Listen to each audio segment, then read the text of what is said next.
Gold, trusted gold buyers. మీరు తాకట్టు పెట్టిన బంగారాన్ని విడిపించి ఈ రోజు ఉన్న మార్కెట్ ధరకు కొనబడను.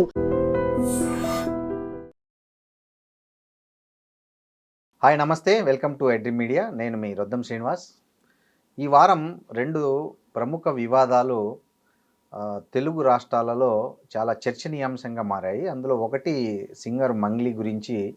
ఆమె పేరుతో 150 నుంచి 200 కోట్ల రూపాయలు వసూలు చేశారనేది సింగర్ మంగ్లీ పేరుతో వచ్చినటువంటి ఆరోపణ ఒకటైతే, యాంకర్ విష్ణుప్రియ తన ఇన్స్టాగ్రామ్ కంటెంట్, అడల్ట్ కంటెంట్ చూడడానికి 399 రూపాయలు ఎంట్రీ ఫీజు పెట్టారనేది రెండోది.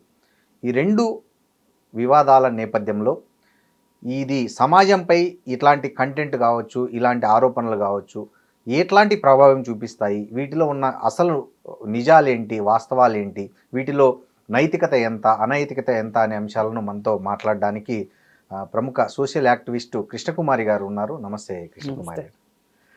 మేడం, ఈ రెండు వివాదాలు మనం ఇందాక మాట్లాడుకున్న రెండు వివాదాలు, ఫస్ట్ మంగ్లీ వివాదం గురించి మాట్లాడదాం.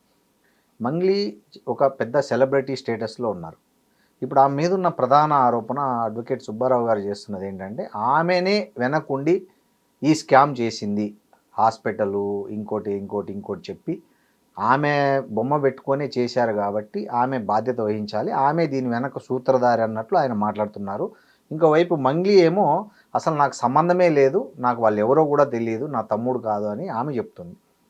సో ఈ వివాదాన్ని ఒక సోషల్ యాక్టివిస్ట్గా మీరు ఎట్లా చూస్తారు దీన్ని? అంటే ఇప్పుడు నేను ఒక సోషల్ యాక్టివిస్ట్గా ఎలా చూస్తానంటే అండి, ఇక్కడ నాకు మంగ్లీ కానీ వాళ్ళ బ్రదరు, సిస్టరు, ఇంకో మధు, వీళ్ళు నా ప్రధానమైన అంశం కాదు. నేను ఈ క్షణానికి క్షణం నేను బాధితుల తరఫున ఆలోచిస్తున్నాను, బాధితుల గురించే మాట్లాడతాను. Very good. ఇప్పుడు బాధితులకు ఏం న్యాయం జరిగింది, ఏం జరుగుతుంది, ఏం జరగాలి, ఇది మనం మాట్లాడుకోవాలి. దీనికోసం ఒక లాయర్గా ప్రోయాక్టివ్గా సుబ్బు అనే అతను వచ్చాడు. వచ్చి బాధితుల తరఫున అతను కేసు ఫైల్ చేశాడు. కేసు ఫైల్ చేస్తే బాధితుల తరఫున ఉంటాను అన్నాడు. పైగా అతనికి ఇంతకు ముందు కూడా ఇలా ఎవరైతే బాధితులు ఉంటారో వాళ్ళ పక్షాన కేసులు చేసిన అనుభవం కానీ, అతని ఒక బ్యాక్గ్రౌండ్ కానీ ఉన్నది అతనికి. ఉన్నప్పుడు మనం అతన్ని ఖచ్చితంగా అప్రిషియేట్ చేయాలి, ఫస్ట్ పాయింట్. ఇంకా రెండో పాయింట్కి వస్తే, ఇప్పుడు మంగ్లీ ఈమెను చూసే మేము పెట్టుబడి పెట్టాము అని చెప్పి బాధితులు డైరెక్ట్గా చెప్తున్నారు. ఇప్పుడు దానికి మంగ్లీ అంటే ఎవరో తెలియని వాళ్ళు కానీ ఈ మాట చెప్పుంటే మనం కూడా నమ్మేవాళ్ళం కాదు. వాళ్ళు స్వయానా తనకి తమ్ముడు, చెల్లికి కాబోయే భర్త, అలాగే ఈమెకి తెలిసిన మధు అనే అతను, ఆ నలుగురు కలిసి ఇది చేశారు. ఇది చేసినప్పుడు నీకు ఆ మాత్రం వాసన రాకుండా ఉంటుందా? నీ ఇల్లు కేంద్రంగా జరుగుతున్నప్పుడు నీకు తెలియకుండా ఎలా ఉంటుంది? ఇది ప్రాథమికంగా ఎవరికైనా వచ్చే ప్రశ్న. ఇప్పుడు నువ్వు వీళ్ళ తరఫున క్యాంపెయిన్ చేయకపోవచ్చు, వీళ్ళు పెట్టిన కంపెనీల్లో నువ్వు వన్ ఆఫ్ ది డైరెక్టర్గా ఉండకపోవచ్చు, బాధితులతో డైరెక్ట్గా మాట్లాడి ఉండకపోవచ్చు, కానీ వాళ్ళు నీ వాళ్ళు అయినప్పుడు, నీ ఇంట్లోనే వాళ్ళు ఉంటున్నప్పుడు, నీ ఇల్లు కేంద్రంగా ఆ డబ్బులు లెక్కలో డొక్కలో మొన్న చూసినప్పుడు, ఇంత వ్యవహారం ఉన్నప్పుడు నాకు సంబంధం లేదంటే ఎలా కుదురుతుంది? ఇప్పుడు ఇది ఈ రోజు రాలేదు బయటికి, 6 నెలల క్రితం సిసిఎస్కి వెళ్ళింది కేసు. ఆ వెళ్ళినప్పుడైనా సరే నా తమ్ముడు ఉన్నాడు, నా చెల్లెలు ఉంది, ఈ చౌహాన్ ఉన్నాడు, మధు ఉన్నాడు, వీళ్ళందరూ నాకు సంబంధించిన మనుషులు. దీనివల్ల బాధితులకి ఏమైనా నష్టం జరుగుతుందా అనేది ఒకటి. పోనీ బాధితుల గురించి నువ్వు ఆలోచించకపోతే, నీకు ఒక సోషల్ కాన్షియస్నెస్ లేకపోతే నువ్వు ఆలోచించకపోవచ్చు, కనీసం నేనైనా ఈ రొంపిలో పడతానేమో అనే ఒక ఆలోచన నీకు రావద్దా? రావాలి. రాలేదు. పోనీ అప్పుడైనా సరే, ఆ రోజు కూడా మంగ్లీ పేరు బయటకు వచ్చింది, నిజానికి వచ్చింది. వచ్చినప్పుడు నువ్వు ఇప్పుడు వచ్చి మీడియా ముఖంగా మాట్లాడుతున్నది, ఆ రోజు మాట్లాడి ఉంటే ఈ 6 నెలల్లో అయినా బాధితులు తగ్గేవాళ్ళు కదా. బాధితులు ఇంకా కొత్తగా చేరేవాళ్ళు చేరకపోయి ఉండేవాళ్ళేమో. లేదు అనుకుంటే నీ బాధ్యత నువ్వు వహించిన ఫీలింగ్ అయినా నీకు ఉండేది. ఇవాళ మీడియా నిన్ను ఇంత టార్గెట్ చేసి ఉండేది కాదు. నువ్వు ఆ రోజు చేయాల్సిన పని ఈ రోజు చేస్తున్నావు. ఈ లోపు జరగాల్సిన నష్టం జరుగుతుంది. వీళ్ళు హైకోర్టు నుంచి యాంటిసిపేటరీ బెయిల్ కూడా తెచ్చేసుకున్నారు. ఎవరు? ఈ మధు అన్నతను, వీళ్ళ తమ్ముడు బెయిల్స్ కూడా తీసుకొచ్చేసుకున్నారు. ఇంత తతంగం జరుగుతుంటే ఈరోజు బాధితులు ఒకరికొకరు జాయిన్ అయిపోయి ఈ సుబ్బు నేతృత్వంలో కేసు వేసేసరికి నీకు ఎంతో కొంత భయం అనేది వచ్చింది. భయం వచ్చి ఏం చేసావు నువ్వు? వెంటనే నీకు తెలిసిన ఒక సినిమా డైరెక్టర్కి ఫోన్ చేసి, అన్న నీకు సుబ్బు తెలుసు కదా, అతనితో నేను కొంచెం ఇబ్బందిగా ఉంది, అతనితో నేను సరిగా మాట్లాడలేకపోయాను, కొంచెం నువ్వు ఏదన్నా కొంచెం మాట్లాడతావా అని అడిగావు. అడిగితే ఆయన చాలా ప్రోయాక్టివ్గా మీటింగ్ అరేంజ్ చేశాడు. మీటింగ్ అరేంజ్ చేసినప్పుడు ఆ మీటింగ్లో అతను ఏం చెప్పాడు? ఇక్కడ సుబ్బు కాదు, మధు కాదు, నువ్వు కాదు, నేను కాదు, ఇప్పుడు మనం ఏదైతే మాట్లాడుకున్నామో బాధితులే మనకి ఇక్కడ ఇంపార్టెంట్. బాధితులకు అన్యాయం జరగకూడదు. మంచో చెడో నీ పేరు వచ్చింది బయటికి, కాబట్టి నువ్వు ఆ మధు అన్నోడిని పట్టుకుని వాళ్ళకి రిటర్న్ ఇప్పించే. ఇప్పుడు రూపాయికి రూపాయి ఇవ్వలేకపోవచ్చు, 30,000 అయినా ఇస్తే వాళ్ళు చచ్చినోడి పెళ్లికి వచ్చిందే కట్నం అని చెప్పి వాళ్ళు ఇదవుతారు కదా. నువ్వు అలా ఎందుకు చేయలేదు? ఆయన చెప్పాడు కదా, ఓ పెద్ద మనిషిగా నీకు ఆ మాట చెప్పాడు. చెప్పినప్పుడు కూడా నువ్వు ఎంత యారగెంట్గా మాట్లాడావో, నువ్వు ఎంత రివర్స్లో మాట్లాడావో అక్కడి నుంచి బయటికి సమాచారం బయటకు వచ్చిన వాళ్ళు చెప్తున్నారు. చాలా యారగెంట్గా బిహేవ్ చేసిందంట ఆ రోజు. సరే, అసలు ఇప్పుడు నీ మీద లేకుండా పోవాలంటే నువ్వు మధుని అప్పచెప్పొచ్చు కదా అని అడిగినప్పుడు, అవును నిజమే నేను మధుని అప్పచెప్తాననే మాట నీ దగ్గర నుంచి ఎందుకు రాలేదు? అసలు చేయాలి కదా, బాధ్యత కదా, చెయ్యాలి కదా, చేయలేదు. చేయకపోగా ఇప్పుడు ఆ రోజు ఆ వీడియో తీసి పెట్టుకుని మాటలు కాకుండా ఊరికే కూర్చున్న వీడియో, డబ్బులు నన్ను డిమాండ్ చేశాడు డబ్బులు అని చెప్పి ఇప్పుడు అతన్ని అంటుంది. ఇప్పుడు ఓ పక్కన ఇతను బయటకు వచ్చేసేసి మన వేణు ఉడుగుల బయటకు వచ్చేసేసి ఉన్నట్టు కుల్లా చెప్పేశాడు. పోయింది కదా. అవును. ఇప్పుడు అసలు నువ్వు ఆమె నన్ను అప్రోచ్ అయ్యి సుబ్బుతో మాట్లాడమని అడిగింది అని చెప్తున్నాడు. సుబ్బు మంగ్లీతో మాట్లాడి నాకేదన్నా ఇప్పించండి నేను విత్డ్రా అవుతాను అని సుబ్బు అడగల. అవును. నువ్వు వేణు ఉడుగులను అడిగావు, సుబ్బుని పిలిపించి కొంచెం మాట్లాడు అని. ఈ ఉద్దేశం ఏంటి అంటే ఆ క్షణానికి ఆ క్షణం సరే సుబ్బు ఇంకా నాకు ఎందుకులే ఇదంతా, నేను విత్డ్రా అయిపోతాను కేసులో నుంచి అని అవ్వాలని ఈమె అనుకుంది. అవును. అక్కడ అది కుదరకపోయేసరికి ఇప్పుడు అతను యథావిధిగా ఆయన కేసు పని ఆయన చూసుకుంటుంటే ఈలోపు నువ్వు ఇంక ఇది బాగా దగ్గరకు వచ్చేస్తుంది, పీక్ వచ్చేస్తుంది అన్నప్పుడు నువ్వు బయటకు వచ్చి మీడియా ముఖంగా ఏం చెప్పావు? నువ్వు చెప్తున్నవి ఏవైతే ఉన్నాయో అవి తేలిపోయాయి మీడియా ముందు. ఏంటి? అతనికి బిగ్ బాస్కి వెళ్ళాలని ఉంది, నాకు ఫేమ్ ఉంది కాబట్టి నాతో పెట్టుకొని అతను ఫేమ్ అవ్వాలనుకుంటున్నాడు, శ్రీముఖి అంటే క్రష్ ఉంది. అసలు ఇప్పుడు నువ్వు మధ్యలో శ్రీముఖిని తీసుకురావాల్సిన అవసరం ఏంటి ఇక్కడ? అదే కదా, అంటే అతని వ్యక్తిత్వం గురించి చెప్పదలుచుకుంది. అంటే అతనిని వీక్ చెయ్యాలని చెప్పి అతన్ని తగ్గించాలి.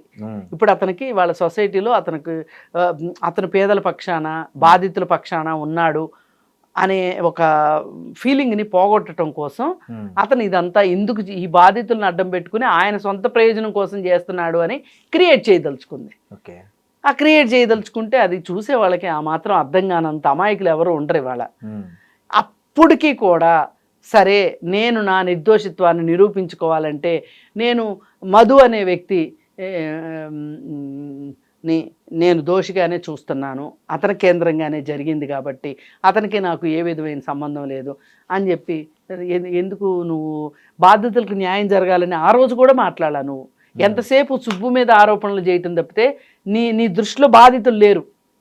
ఇంకోటి ఆమె తమ్ముడిని చూపించి ఆ వీడియోలో ఉన్నది నా తమ్ముడు ఒకటి కాదు, అసలు వానికి సంబంధమే లేదు, పోలికలు లేదని కూడా చెప్తుంది. అవును. నా తమ్ముడు కాదని. అవును. ఇప్పుడు డబ్బులు లెక్కేసినోడు ఆఫీసోడు అయ్యి ఉండొచ్చు, అవును. వాళ్ళ తమ్ముడు అక్కడ లేకపోయి ఉండొచ్చు. అయినంత మాత్రం నీది అని చెప్పబడుతున్న అపార్ట్మెంట్లోని కార్యకలాపాలన్నీ జరిగినాయి కదా, దీనికి ఏం చెప్తావు నువ్వు మరి? నీ అనుమతి లేకుండా, నీ చెల్లెల అనుమతి లేకుండా, నీ తమ్ముడు అనుమతి లేకోకుండా నీ ఇంట్లో ఇవన్నీ జరుగుతాయా? నువ్వు ఉంటున్న అపార్ట్మెంట్కి మేము బాధితులు కొంతమంది మేము వెళ్ళామని కూడా చెప్తున్నారు. ఒక అతనైతే అసలు వీళ్ళందరితోటి ఇప్పుడు ఇక్కడ నిన్న పంజగుట్ట పోలీస్ స్టేషన్కి వచ్చిన కొంతమంది చెప్పేది ఏంటి అంటే, వాళ్ళతో డబ్బులు కట్టించిన అతను ఒకరోజు ఫోన్ చేస్తే నేను మా మంగ్లీ మేడం వాళ్ళ గృహప్రవేశం అపార్ట్మెంట్ గృహప్రవేశంలో ఉన్నాను అని చెప్పి ఆ తర్వాత వీళ్ళని అపార్ట్మెంట్కి తీసుకెళ్ళాడు. వాళ్ళు చెప్తున్నారు, నీ అపార్ట్మెంట్ అడ్రస్తో సహా చెప్తున్నారు, ఇప్పటికి 4-5 సార్లు వచ్చామని చెప్తున్నారు. దీనికి ఏం చెప్తావు సమాధానం? ఇక ఇంత పుట్టి మునిగిన తర్వాత ఇవాళ చాలా తెలివిగా సజ్జనార్ గారి దగ్గరికి వెళ్ళి ఆయనకి నా పైన నన్ను ఇబ్బంది పెడుతున్నాడు సుబ్బు అనే అతను, ఇప్పుడుకొచ్చింది నేల మీదకి వచ్చి ఇప్పుడు ఏమంటుంది, బాధితులకు న్యాయం చెయ్యండి, ఆ మధుని వాళ్ళని మీరు ఏం విచారిస్తారు విచారించుకోండి, నా ప్రమేయం ఉందని తేలితే గనక ఎక్కడైనా సరే నేను ఏ శిక్షకైనా నేను రెడీ, ఏ కోర్టుకైనా వెళ్తాను, ఏ పోలీస్ స్టేషన్కైనా వస్తాను అని చెప్తుంది. అంటే ఈమె ధీమా ఏంటి అంటే ఎక్కడా కూడా డైరెక్ట్గా ఏమో మాట్లాడింది లేదు బాధితులతో. అలాగే వాళ్ళు పెట్టిన కంపెనీలు ఏవైతే ఉన్నాయో ఆ కంపెనీలో ఏ కంపెనీలో ఏమో డైరెక్టర్గా లేదు. ఇప్పుడు కోర్టుకి ఏం కావాలి? సాక్ష్యాలు కావాలి. సాక్ష్యాలు లేకుండా ఏం మాట్లాడిన ఏం ఉపయోగం? ఇప్పుడు ఆ కంపెనీలో డైరెక్టర్ ఎవరు, మేనేజింగ్ డైరెక్టర్ ఎవరు? కానీ ఈ డబ్బులు ఏ అకౌంట్ లేకపోయాయి, అవి ఎక్కడ విత్డ్రా అయ్యాయనే ఇన్వెస్టిగేషన్ ప్రాపర్గా జరిగితే అంటే అయినా మంగ్లీకి ఎక్కడ పట్టుబడదు ఇది.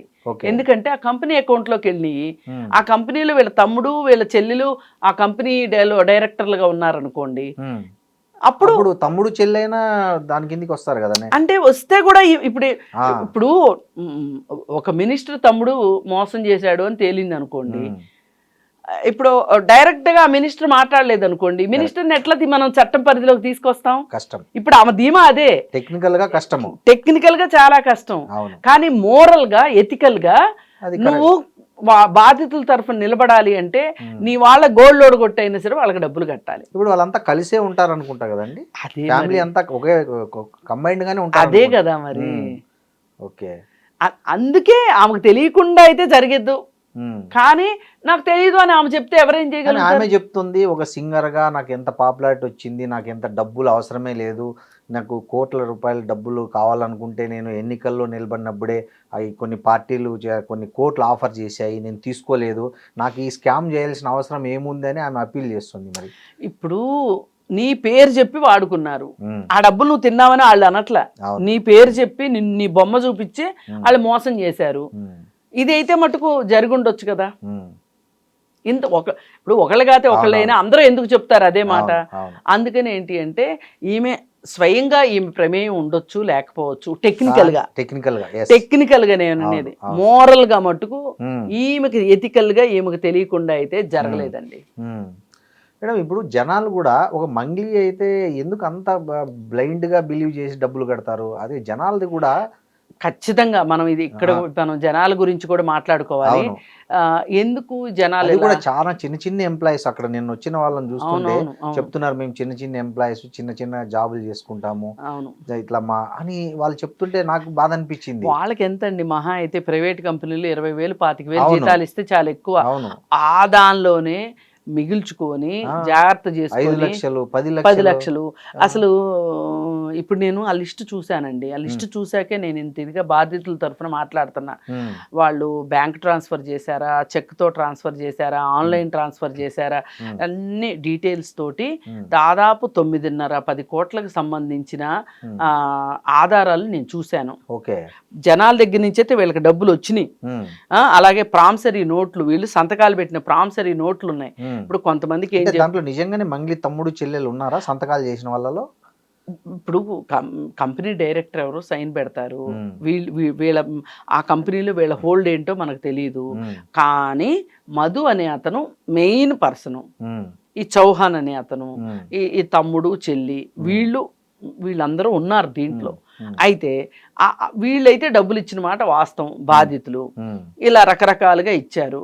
ఏం చెప్పారు వాళ్ళకి, మీకు 6 నెలల్లో రిటర్న్స్ ఇస్తాము, సంవత్సరంలో రిటర్న్స్ ఇస్తాము, హాస్పిటల్ పెడుతున్నాము, స్కూల్ పెడుతున్నాము, సిమెంట్ ఫ్యాక్టరీ పెడుతున్నాము, రియల్ ఎస్టేట్ వెంచర్ వేస్తున్నాము, మీ అందరికి 200 గజాల ల్యాండ్ ఇస్తాము, మనం బోళ్ళు ల్యాండ్ కొన్నాము, ఇలా రకరకాలు. ఇప్పుడు ఆఖరికి మంగ్లీ సొంత విలేజ్కి ఇంటికి కూడా వెళ్ళిన వాళ్ళు ఉన్నారు, వెళ్ళామని చెప్తున్నారు. పలానా ఊరు, పలానా తండా అనంతపురం జిల్లా గుత్తి దగ్గర ఏదో తండాకి వెళ్ళామని కూడా చెప్తున్నారు. అసలు ఈమె మొత్తం నాకు సంబంధం లేదు అని చెప్పటము, టెక్నికల్ గా లేదు కాబట్టి ఆ టెక్నికాలిటీని అడ్డం పెట్టుకొని, అసలు టెక్నికల్ గా ఉన్న వాళ్ళే ఇవాళ చేతులు ఎత్తేస్తున్నారు రోజులండి. చూస్తున్నాము, ఆర్థిక నేరాలు మనం చూస్తున్నాము. ఇప్పుడు వాళ్ళు చేశారులే కాబట్టి మేం చేసాం కాబట్టి ఇంకోళ్ళు చేస్తారంటే కుదరదు. ఇప్పుడు నిన్న గుజరాత్ది ఒక ప్రైవేట్ బ్యాంకు ఈ డిపాజిట్స్ స్వీకరించే ఒక సంస్థ బోర్డు తిప్పేసింది, ఆ లోపలమని ఏడుస్తున్నారు. ఇప్పుడు ప్రతిరోజు భారతదేశంలో ఏదో ఒక మూల ఒక స్కామ్ జరుగుతుంది. ఇప్పుడు దీనికి పెట్టుబడి పెట్టే వాళ్ళు ఎవరండి? సామాన్య ప్రజలు. ఇంకా వీళ్ళని మనం ఎంతవరకు అయ్యో పాపం అనొచ్చు అంటే, ఏ బెట్టింగ్ యాప్ల్లోనో పెట్టకోకుండా ఇట్లా డిపాజిట్ పెట్టారు. కొంత కేసు పురోగతి చెందితే కొంచెం పోలీసులు సిన్సియర్ గా చేస్తే ఎంతో కొంత డబ్బైనా వెనక్కి వస్తాయి వీళ్ళకి. కాకపోతే జనాలు కూడా ఇవాళ డబ్బుకి ప్రాధాన్యత పెరిగి చాలా తక్కువ కాలంలో చాలా ఎక్కువ డబ్బులు సంపాదించాలి అనే ఒక తాపత్రయం మనుషుల్లో పెరిగింది. ఒక స్పెండింగ్ పిచ్చి కూడా పెరిగింది, బాగా ఖర్చు పెట్టాలి. ఇప్పుడు పెళ్లి చేయాలి అంటే ఉన్నా లేకపోయినా ఏదో ఒకటి చేసి పెళ్లి చేయాలి. దానికోసం ఏం చేస్తారు, ఇప్పుడు ఈ డబ్బులు ఇచ్చిన వాళ్ళలో కొంతమంది ఓ 2 ఏళ్లలోనో సంవత్సరంలోనో అమ్మాయిదో అబ్బాయిదో పెళ్లి ఉంది అనుకోండి, ఇప్పుడు అనుకోకుండా ఎక్కువ వస్తుంది, ఎక్కువ ఖర్చు పెట్టుకోవచ్చు, పెద్దగా పెళ్లి చేసుకోవచ్చు కదా అని ఆశపడిన వాళ్ళు ఉన్నారు. అందుకే ప్రభుత్వాలు కూడా ఇలాంటి ప్రైవేట్ ఫైనాన్సర్స్ని, ప్రైవేట్ ఫైనాన్స్ కంపెనీలని, ఇలా ప్రైవేట్గా ఇట్లా డబ్బులు ఎవరు కలెక్ట్ చేసినా సరే చట్టానికి విరుద్ధంగా అసలు వాళ్ళకి ఆ అవకాశమే లేకుండా చేసింది అనుకోండి ప్రభుత్వం, ఈ ప్రజలు ఏం చేస్తారు, వాళ్ళ డబ్బును తీసుకెళ్లి ఏ గవర్నమెంట్ బ్యాంకుల్లోనూ పెట్టుకుంటారు. లేదు అనుకుంటే ఏదైనా పొలం వచ్చి చిన్నో పెద్దో ఏదో ఒకటి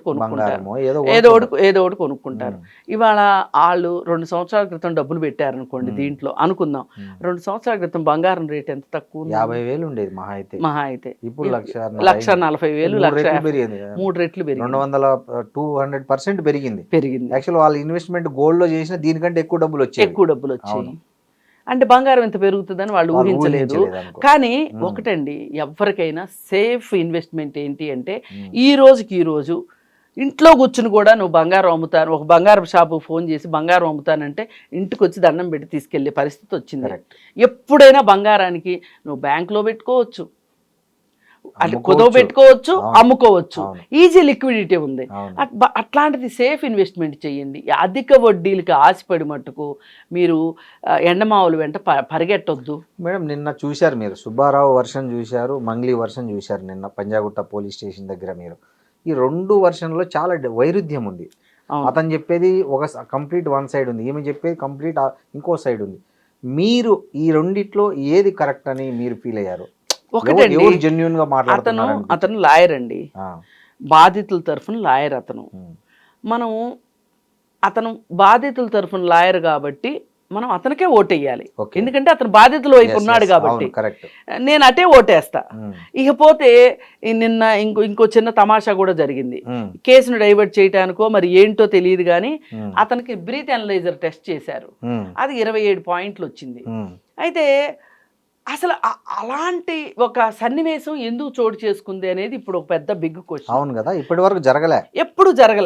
ఇప్పుడు ముందు రోజు రాత్రి తాగున్నారనుకోండి, లేట్ నైట్ డ్రింక్ చేశారనుకోండి, ఆ మాత్రం పాయింట్లు వస్తాయంట. ఆయన చెప్పాడు ఆ మాట. దానికి పట్టుకొని అతని వ్యక్తిత్వాన్ని పక్కన పెట్టడం కరెక్ట్ కాదు.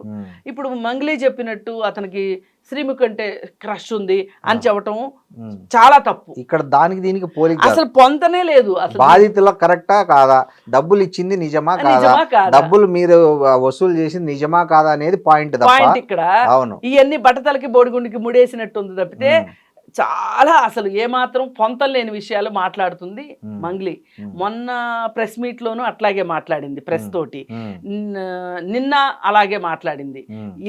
ఏదైనా ఎందుకో ఈ మధ్య మీరు చూడండి, ఆమె వరుస వివాదాల్లో కూరుకుపోతున్నారు. ఆ మధ్య ఒక ఫామ్ హౌస్ లో బర్త్డే సెలబ్రేషన్స్ దొరికితే టాస్క్ ఫోర్స్ వాళ్ళు పోయి చేసే పర్మిషన్ లేదని చేసుకున్నారు. ఇది ఒకటి. అంతకుముందు కూడా ఇంకోటి ఏదో ఓ పాట పాడింది, దాంట్లో అసభ్య పదజాలం ఉందని చెప్పి అదొక కాంట్రవర్సీ నడుస్తుంది. అంతకుముందు టీటీడీ బోర్డు మెంబర్గా ఉండి ఒక్కరోజు కూడా కనీసం టీటీడీ గురించి ఏ రోజు ఏం పట్టించుకోలేదని ఒక కాంట్రవర్సీ ఉంది. ఎస్విబిసి మెంబర్ ఆ పార్టీకి ప్రచారం చేసిందని ఇలా రకరకాలుగా పార్టీకి ప్రచారం చేసింది కాబట్టి ఎస్విబిసి మెంబర్ ఇచ్చారు ఆవిడ దానికి సంబంధించి ఏమీ చేయలేదు అని చెప్పి. ఏదైనా అండి, మనుషుల్లో కొంచెం హుందాతనము, నమ్రత, సంయమనము ఇట్లాంటి కొన్ని పబ్లిక్లోకి వచ్చేవాళ్ళు. అవును, ఇప్పుడు ఇంట్లో ఉండేవాళ్ళు ఎలా ఉన్నా ఎవరికి పట్టదండి. ఇప్పుడు మనం ఒక కెమెరా ముందు మాట్లాడుతున్నాం, ఓ మైక్తో కెమెరా ముందు మాట్లాడుతున్నాం. మనం మాట్లాడే మాటలు చూసి ఏంటి వీళ్ళు ఇంత పనికిమాలిన మాటలు మాట్లాడుతున్నారని కానీ, ఇలా పిచ్చి మాటలు మాట్లాడుతున్నారని కానీ, ఇలా అన్పార్లమెంటరీ లాంగ్వేజ్ వాడుతున్నారని కానీ ఎవరన్నా అన్నారనుకోండి, ఇంకా ఆ రోజుతో మనం ఆపేయటం కరెక్ట్. అంతే కదా. ఆ బ్యాలెన్స్ లేదనుకోండి, ఆ సమతుల్యత అంటాం దాన్ని. ఎందుకు ఆమెకు లేదా? ఇప్పుడు ఫేమ్, ఆమెకి ఆ ఫేమ్ నెత్తికెక్కింది అంటారు. కావచ్చు. ఇప్పుడు నాకు ఒక ప్రైవేట్ పర్సన్ చెప్పారు, పూజారి నాగేశ్వర గారి ఆఫీస్ దగ్గర ఆమె చూపించిన యాటిట్యూడ్, ఆమె మాట్లాడిన మాటలు చాలా అభ్యంతరకరంగా ఉన్నాయంట. ఏం మాట్లాడారంట అంత అభ్యంతరకరం? నాకు అంతగా అంటే చాలా యాటిట్యూడ్ తోటి. అసలు అంత యాటిట్యూడ్ అవసరమా?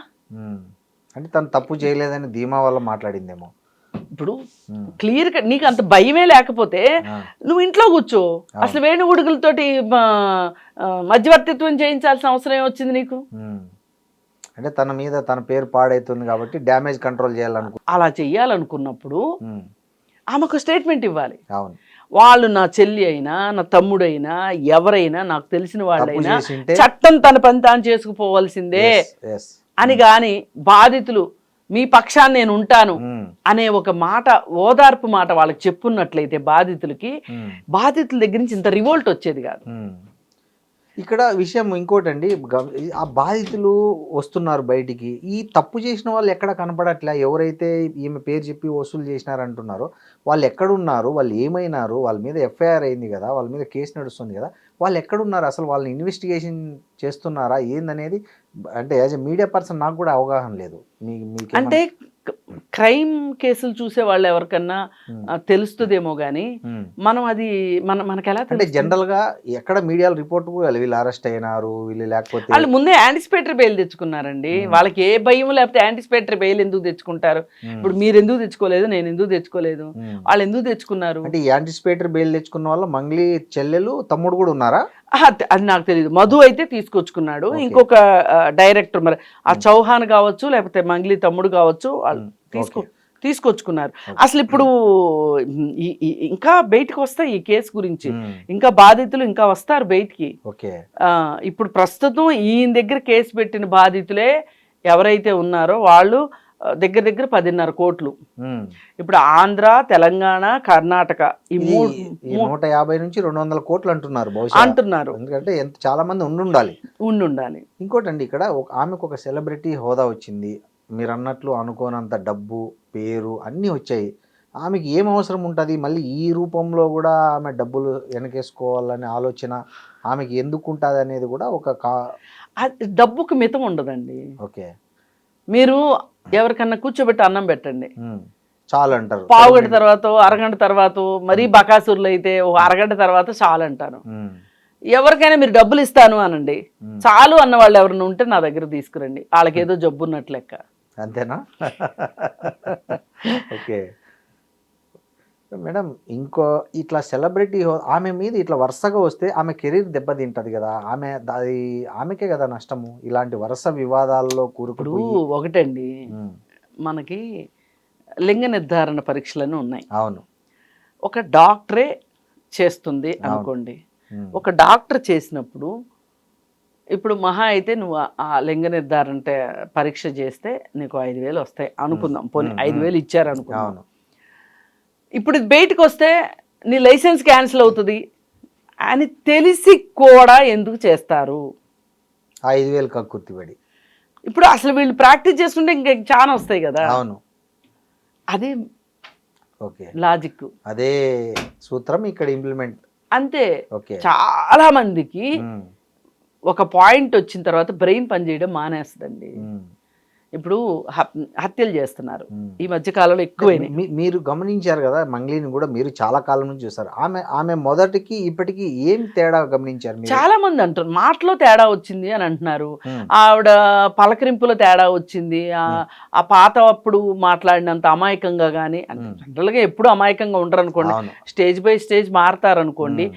కానీ ఏదో ఒక సెలబ్రిటీ హోదాని తను ఎక్కువ చూపిస్తుంది, ఆటిట్యూడ్ చూపిస్తుంది. ఆ యాటిట్యూడ్ వల్ల ఈ సమస్య ఇక్కడ దాకా వచ్చిందండి. ఇంకోటండి, నేను ఈ మధ్య ఒకటి విన్నాను. ఆమెను చదివించి ఆమె మ్యూజిక్ నేర్పడానికి ఎంత సహాయం చేసింది రూరల్ డెవలప్మెంట్ ట్రస్ట్ అని అనంతపురం జిల్లాలో ఉంటది. ఆ ట్రస్ట్ లో ఈమె చాలా హెల్ప్ తీసుకుందని చెప్తారు. ఆర్డిటిలో ఆర్డిటి ఎఫ్ఆర్సి ఏదో లైసెన్స్ ఏదో రెన్యువల్ చేయక వాళ్ళు చాలా ఇబ్బంది పడ్డారు. ఆ సంస్థ తరపున చాలా మంది లబ్ధిదారులు వచ్చి రోడ్డు ఎక్కారు, ర్యాలీలు చేశారు, నిరసన ప్రదర్శనలు చేశారు, మెమొరాండంలు ఇచ్చారు.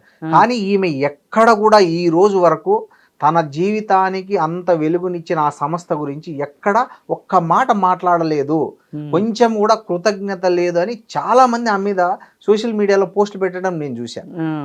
ఇది వాస్తవమే. నాకు ఇది తెలియదు. ఆమె ఆర్డిటి తరఫున వాళ్ళ దీనిలో ఈమె చదువుకుంది, పెద్దదైంది అనే సంగతి నాకు తెలియదు. కానీ ఆ సంస్థ ద్వారా ఆ ఏరియాలో ఎంతో మంది చదువుకున్నారు, ఎంతమంది ఈమె ఒకరు. కానీ అక్కడ చదువుకుని ఫారిన్ వెళ్ళి వాళ్ళు కూడా డబ్బులు పంపిస్తున్నారు. వాళ్ళందరూ లెటర్లు రాశారు, పిఎంకి లెటర్లు రాశారు, దీనికి చేయండి, రెన్యువల్ చేయండి అని. చాలా రోడ్డు ఎక్కారు, ర్యాలీలు చేశారు, ధర్నాలు చేశారు. ఈమె కనీసం స్టేట్మెంట్ కూడా ఇవ్వలేదని అక్కడ వాళ్ళే సోషల్ మీడియాలో పెట్టారు. నాకు కూడా తెలియదు ఈ విషయం. అవును, ఆ విషయంలో ఎక్కడ కనీసం ఎందుకు అంటే ఆమెకు అంత తీరిక లేదు. అసలు తనకు లైఫ్ ఇచ్చిన వాళ్ళ గురించి ఆలోచించే తీరిక ఆమెకు ఏమండి. సీఎంకి 24 గంటలు ఉంటే పిఎంకి 24 గంటలు. వాళ్ళ మాకు తీరిక లేదని చెప్తున్నారా? నీళ్లు ఇవ్వడం కానీ, బాత్రూములు కట్టించడం కానీ, స్కూల్స్ బాగు చేయటం కానీ, చాలా అసలు అలాంటి ఎన్జిఓ ఇండియాలో అతి తక్కువ ఎన్జిఓల్లో అదొక ఎన్జిఓ అని చెప్తారు. నిజమే, అది చాలా గొప్ప విషయం. అక్కడ కూడా ఈమె కృతజ్ఞత చూపించలేదు అనేది. అది ఏదైనా అండి, పోగొట్టుకున్నాక కానీ ఏదైనా విలువ తెలియదండి. ఇవాళ దానిలో ఆమె భాగస్వామ్యం పంచుకుని ఉన్నట్లయితే ఆందోళనలో కానీ వాటిలో కానీ ఆమె భాగం అయ్యి ఉంటే ఇవాళ వచ్చినందుకు గాను ఆమెకు ఎంత సంతోషంగా అనిపించేది. ఇప్పుడు మనకు ఆ ఆర్డిటి దీంతో మనకు సంబంధమే లేదు. మనం లబ్ధి పొందిన వాళ్ళం కాదు, ఆ లబ్ధి పొందిన వాళ్ళతోటి మాట్లాడిన వాళ్ళం కాదు. పేపర్లో వచ్చిన వార్తలను బట్టి అయ్యో దానికి రావాలి, ఆ ఫారిన్ ఫండ్స్ రెన్యువల్ చెయ్యాలి అని చెప్పి కోరుకున్నాము. వచ్చిన తర్వాత అమ్మయ్య చాలా మందికి అవసరమైన వాళ్ళకి ఉపయోగపడుతుంది ఆ సంస్థ అని చెప్పి సంతోషపడ్డారు. కానీ అందులో సంబంధం ఉన్న ఆవిడ ఎందుకు ఫీల్ అవ్వలేదు అని అంటే, ఇక దీన్ని బట్టి మనకు అర్థమయ్యేది ఏంటి అంటే, ఆమెకి కావాల్సింది ఏంటి? ఆమె ఫేము, ఆమె డబ్బులు, ఆమె సెలబ్రిటీ హోదా, అంతకు మించి ఏది అవసరం లేదు అనేది క్లారిటీ వచ్చేసింది. అందుకని ఇలాంటి కృతజ్ఞత తెలియని మనుషులు, తనకు బాధ్యత ఉన్న చోట పనిచేయని వ్యక్తి ఈ బాధితుల పక్షాన ఇప్పుడు తప్పనిసరి అయ్యి బాధితులకు న్యాయం చేయండి అన్నది. కానీ ఆమె మనసావాచ కర్మణ చేసింది అయితే కనుక ఎప్పుడోనే చేసి ఉండేది. ఇంకోటి కృష్ణకుమారి గారు, ఇంకోటి విష్ణుప్రియ యాంకరు, ఆమె కూడా సెలబ్రిటీ హోదాలో ఉన్నది. ఆమె కాంట్రవర్సీ ఒకటి నడుస్తుంది. ఆమె ఏంటంటే తన ఇన్స్టాగ్రామ్లో 399 రూపీస్ పే చేస్తే ఆమె సంబంధించిన ఎక్స్పోజ్ చేసే కంటెంట్ను చూపిస్తా అనేది ఒక ఇది పెట్టిందంట. ఇది ఈ మధ్య బాగా తరచుగా జరుగుతుంది, చాలా చోట్ల జరుగుతుంది. ఈవెన్ ఫారిన్ కంట్రీస్లో కూడా ఈ తరహా సెలబ్రిటీలకు ఉపాధి లేక సంథింగ్ డబ్బులు అవసరమయ్యి ఈ కంటెంట్ చేస్తున్నారు. మన ఇండియాలో కూడా కొన్ని చోట్ల జరుగుతుంది, ముంబై లాంటి చోట. ఆమె దీనికి తెరలేపారు. దీని మీద విజయవాడలో కేసు నమోదైంది. సో దీన్ని ఎట్లా చూడాలి మనం? అంటే సమాజం వికృత రూపంగా చూడాలా, లేకపోతే సెలబ్రిటీల అవసరాలకు వాళ్ళ ఆదాయానికి మధ్య వచ్చిన వ్యత్యాసంగా చూడాలా, ఎలా చూడాలంటారు దీన్ని? అంటే అండి పెద్ద పెద్ద సోషియాలజిస్టులు కానీ వాళ్ళు చెప్పే మాట ఏంటి అంటే, నీ వృత్తి అది నీకు ఉపాధిని అందించేదిగా ఉండాలి. అవును. వేరొకరిని ఇబ్బంది పెట్టేదిగా ఉండకూడదు, వేరొకరికి నష్టం కలిగించేదిగా ఉండని ఉపాధిని ఎంచుకోవాలి అని చెప్తారు. అవును. అలా వచ్చే డబ్బులే నీకు పూర్తి సంతోషాన్ని ఇస్తాయి. నువ్వు ఆ డబ్బులతోటి నువ్వు జీవితంలో చాలా సంతోషంగా ఉంటావు. అవును. అంటే సింపుల్గా చెప్పాలి అంటే, వేరే వాళ్ళకి నష్టం కలిగించే ద్వారా వచ్చే డబ్బులు అవి మంచిది కాదు అని. అవును, ఆ ఉద్దేశం అది. అవును. మరి ఇప్పుడు ఈవిడ చేసే యాక్టివిటీ, ఈవిడ కావచ్చు, ఇలాగ చేసే ఎవరైనా సరే, లోకల్ వాళ్ళ, ఈ రాష్ట్రం వాళ్ళ, ఈ దేశం వాళ్ళ, అంతర్జాతీయం అనేది ఎవరు సంబంధం లేదు. ఎవరు చేసినా సరే, ఎంత గొప్ప వాళ్ళు చేసినా ఇది తప్పు. ఎందుకంటే మానవ బలహీనతల్ని ఆసరాగా చేసుకొని సొమ్ము చేసుకోవటం అనేది ఉంది చూసారా, దానికి వాళ్ళని అలవాటు చేయడం. ఒక రకంగా ఒకప్పుడు తల్లిదండ్రులు ఇద్దరు పనికి వెళ్ళేటప్పుడు పిల్లలకి నల్ల మందు పెట్టి పనికి వెళ్ళేవాళ్ళు, వాళ్ళు ఏడవకుండా ఉండటానికి. అంటే వాళ్ళు స్లీపింగ్ స్టేజ్లో ఉండటానికి. ఎందుకంటే వాళ్ళకేంటి ప్రైమరీ ఏంటి, ఈ రోజు పనికి వెళ్ళిపోతే ఈ రోజు తిండి ఉండదు. అవును. అది వాళ్ళు సంపాదించేది వాళ్ళ కోసం కావచ్చు, ఈ బిడ్డ భవిష్యత్తు కోసం కూడా కావచ్చు, కాదనలేము. కానీ ఈ బిడ్డకి ఈ నల్లమందు వల్ల ఎలాంటి ప్రభావం పడుతుంది, భవిష్యత్తులో ఎంత నష్టపోతాడు అనేది వాళ్ళు ఊహించలేరు.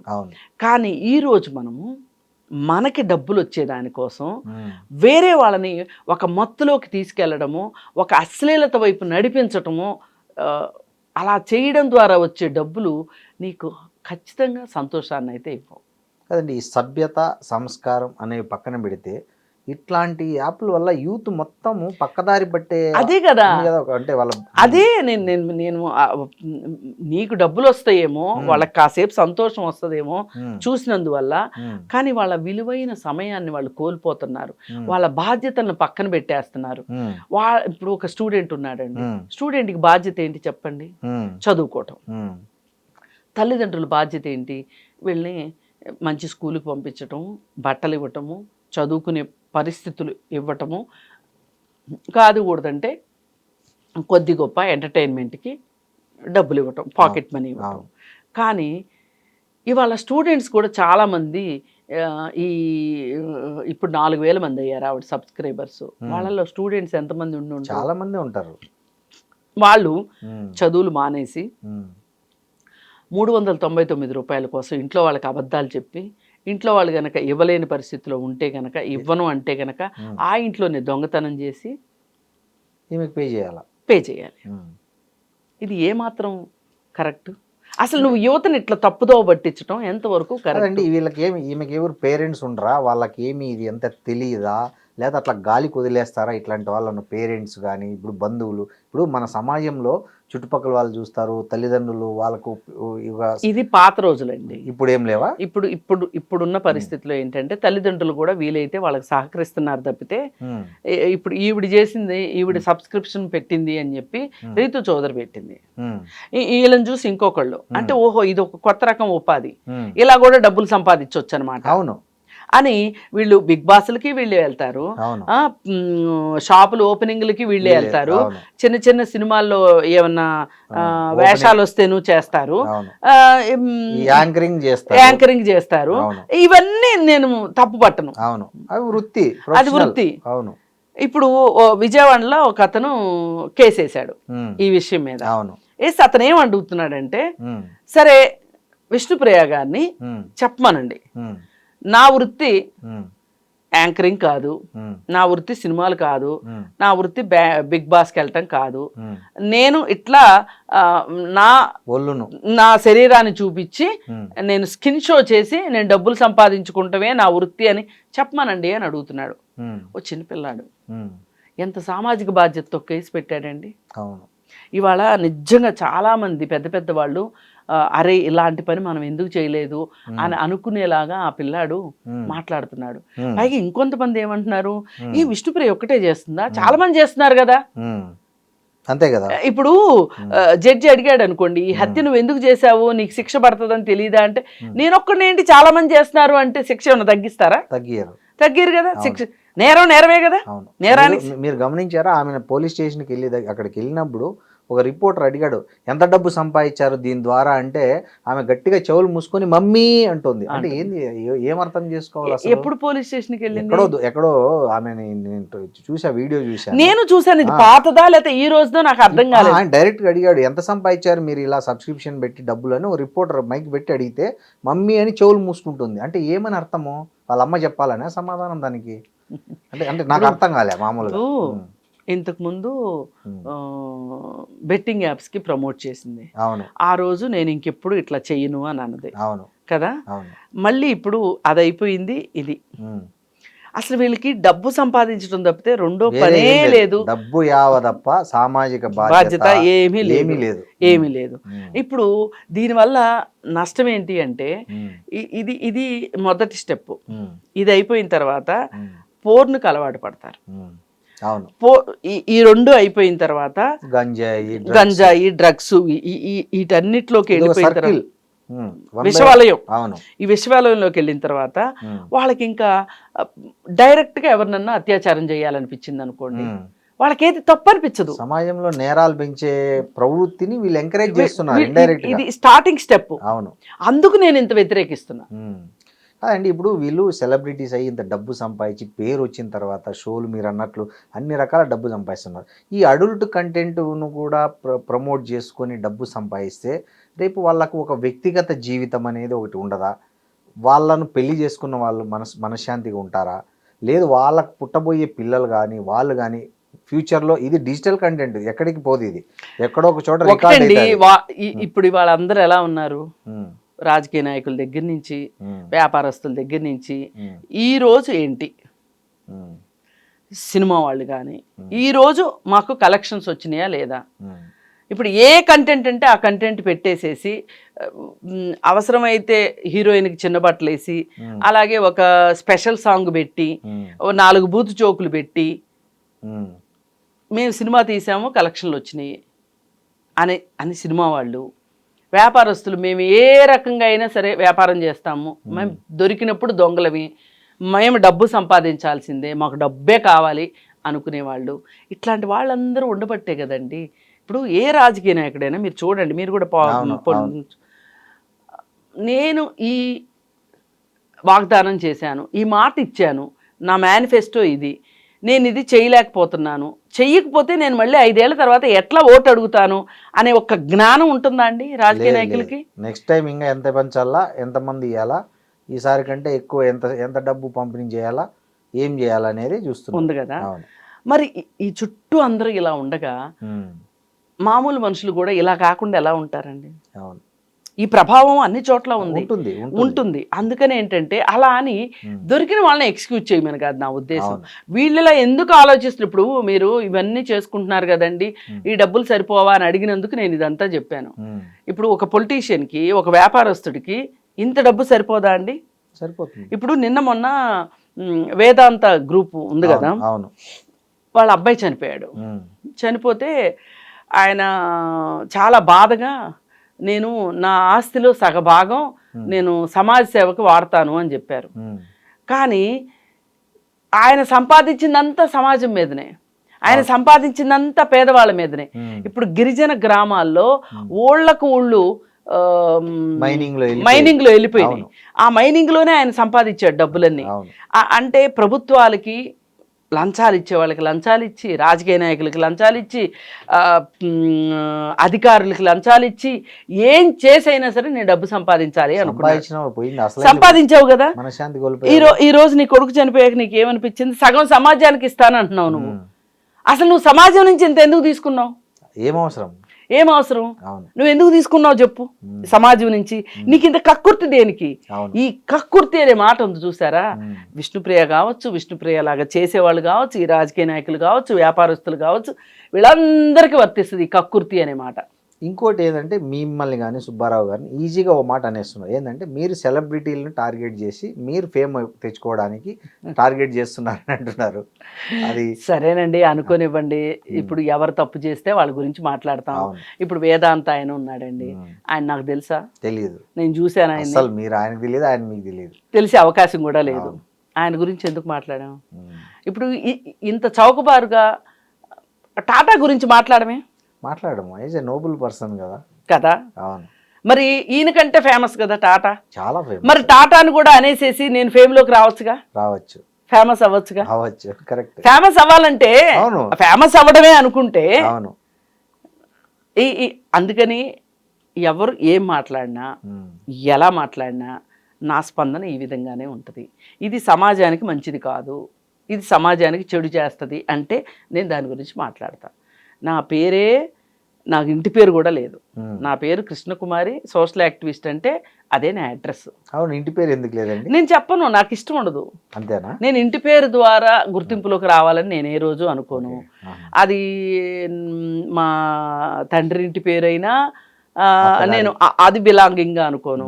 నా పెళ్లి తర్వాత ఇంటి పేరు నేను బిలాంగింగ్ గా అనుకోను. అసలు నేను ఇంటి పేర్లకి, కులాలకి, మతాలకి, వీటన్నిటికీ నేను వ్యతిరేకం. ఇంటి పేరు పెట్టుకోలేదు అంటే కొన్ని చోట్ల తప్పదు. ఇప్పుడు బ్యాంక్ అకౌంట్ ఉందనుకోండి, ఆధార్ అట్లాంటి దగ్గర తప్పదు. తప్పించుకోగలిగిన దగ్గర మటుకు నేను ఇంటి పేరు చెప్పను. అందుకని ఏంటంటే కానీ నా గుర్తింపు ఏంటి అంటే నా పనే నాకు గుర్తింపు. సామాజికంగా ఎవరికైనా అన్యాయం జరుగుతుంది అంటే మాట్లాడతాము. మొదట నేను మాట్లాడిన తర్వాత అందరూ అదే రూట్లోకి వచ్చిన సందర్భాలు బోల్డ్ ఉన్నాయి. ఇప్పుడు అఘోరి అనే విషయం వచ్చింది. అఘోరి విషయంలో డే 1 లోనే నేను ఫస్ట్ డే రోజు నేను ఇతను దొంగ, మోసగాడు చెప్పారు.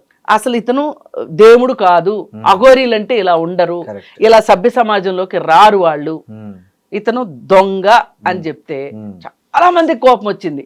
అట్లెట్లా మాట్లాడతారు? ఆ ఉసురు తగులుతుంది మీకు. వాళ్ళు శపిస్తే మామూలుగా ఉండదు. అది చివరికి ఎక్కడికి పోయాడు వాడు? చెంచల్ కూడా జైలుకి వెళ్ళాడు. అది అందుకని ఇట్లా చాలా విషయాలు. ఎందుకంటే నాకు బయాస్ లేదు, నేను ఎవరి పక్షం వహించను. ఎవరికి బాధితులు ఎవరుంటే వాళ్ళు. ఇప్పుడు ఇక్కడ కూడా విష్ణుప్రియ విషయంలో బాధితులు ఎవరో నాకు డైరెక్ట్ గా తెలియాల్సిన అవసరం లేదు. కానీ నా దేశం యొక్క యువత, నా దేశం యొక్క స్టూడెంట్స్ వాళ్ళు బంగారు భవిష్యత్తుని చెడగొట్టుకుంటున్నారు. అసలు ఇవాళ మామూలుగా ఉన్న పరిస్థితులే అరకొరగా ఉన్నాయి. తల్లిదండ్రుల ఆదాయాలు సరిగ్గా లేవు, చదువులు అంతంత మాత్రంగా ఉన్నాయి, చదువుకున్న తర్వాత ఉద్యోగం రావటం కష్టంగా ఉంది.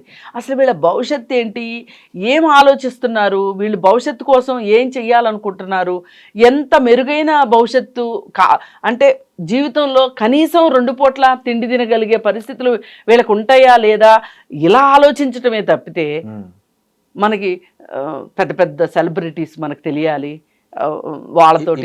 ఇప్పుడు మీకు విష్ణుప్రియ మీ ఎదురుగా వచ్చి నిలబడితే మీరు ఏం చెప్తారు? నేను ఒకటే చెప్తాను, మీరు చేసేది తప్పు, అది సమాజానికి వ్యతిరేకమైన పని అని చెప్తాను మొదటగా. ఆ తర్వాత చట్టానికి వ్యతిరేకమైంది అని కూడా చెప్తాను. ఇప్పుడు మనకి క్లియర్గా మనకి అబ్సెనిటీ, న్యూడిటీ అని మనకు ఒక చట్టం ఉంది. ఆ చట్టం ప్రకారం ఈవిడ పెట్టే ఫోటోలు, సోషల్ మీడియాలో పెట్టే ఫోటోలు అభ్యంతరకరం. ఇప్పుడు ఇలాంటి ఫోటోలే, ఇలాంటి ఎక్స్పోజింగ్ సినిమాల్లో కూడా ఉంది అని ఆమె అనొచ్చు, ఖచ్చితంగా అంటది. అంటే దానికి ఒక సెన్సార్ ఉంది. మేము సెన్సార్ మీద కూడా ఫైట్ చేస్తున్నాం. కానీ ఒక దొంగ ఉన్నాడని ఒక దొంగను చూసి ఇంకొకళ్ళు మేము అలాగే చేస్తామంటే కుదరదు కదా, దొందు అంటే కుదరదు కదా. అందుకని మీరు ఇలా చేయడం కరెక్ట్ కాదు. ఇప్పుడు మీకు 1,40,000 మంది మీ సైట్ని మీ ఫాలోవర్స్ ఉన్నారు. అవును. ఈ ఫాలోవర్స్ కాకుండా ఉమ్, సబ్స్క్రైబర్స్ అని చెప్పి మీరు 399 రూపాయలు పెట్టడం వల్ల ఉమ్, మీకు ఇప్పుడు 4,000 మంది సబ్స్క్రైబర్స్ వచ్చారు. ఉమ్. ఈ 4,000 మంది ఇచ్చిన డబ్బులు ఏవైతే 16 లక్షలు. 16 లక్షలు వచ్చినాయి మీకు. ఉమ్. ఇప్పుడు ఈ 16 లక్షలు ఉమ్, ఎందుకు ఇచ్చారు వాళ్ళు? ఇప్పుడు మామూలుగా మీ సైట్లోకి వచ్చి చూసి మీ ఇన్స్టాగ్రామ్ పేజ్లోకి వచ్చి వెళ్ళిపోయే వాళ్ళకి ఉమ్. ఏం ఛార్జ్ లేదు. అవును. ఇప్పుడు ఇలా వచ్చే సబ్స్క్రైబర్స్కి మీరు ఏం స్పెషల్ చేస్తారు, ఏం స్పెషల్ చూపిస్తారని వస్తున్నారు వాళ్ళు. ఇప్పుడు ఆల్రెడీ మీరు ప్రోమో లాగా కొన్ని ఫొటోస్ పెట్టి సబ్స్క్రైబ్ చేసుకోండి అని చెప్తున్నారు మీరు. ఉమ్. అంటే ఈ ఫోటో ఇప్పుడు ట్రైలర్ రిలీజ్ చేస్తారండి అవును, సినిమాలకి. అవును, అవును, అవును. అంటే సినిమా ఎలా ఉంటుందో ట్రైలర్ చెప్తుంది కదా మనకి. అవును, అవును. ఇప్పుడు ఒక పుస్తకం ఉందంటే వెళ్ళి చూసిన వాళ్ళు చెప్తున్నారులే అక్కడ అడల్ట్ కంటెంట్ ఉందని. దానికంటే ముందు ఎవరో చెప్పక్కర్లేదు, అవును, నీ ట్రైలరే చెప్తుంది. నీ ట్రైలరే చెప్తుంది. ఉమ్. నువ్వు వదిలిన 2-3 ఫోటోలే చెప్తున్నాయి, ఉమ్. సబ్స్క్రైబ్ చేసుకోమని చెప్తున్నావు. ఉమ్. అబ్బో ఇలా కూర రుచి చూస్తేనే ఇంత రుచి చూస్తేనే ఇంత బాగుంది అనుకున్నప్పుడు కూర మొత్తం తిందామని అనుకుంటారు కదా అనుకుంటారు, ముఖ్యంగా యూత్. అందుకని వాళ్ళ బలహీనతల్ని మీరు సొమ్ము చేసుకోవద్దని మాత్రమే చెప్పగలరు. థ్యాంక్ యూ కృష్ణ కుమారి గారు. Thank you. Thank you.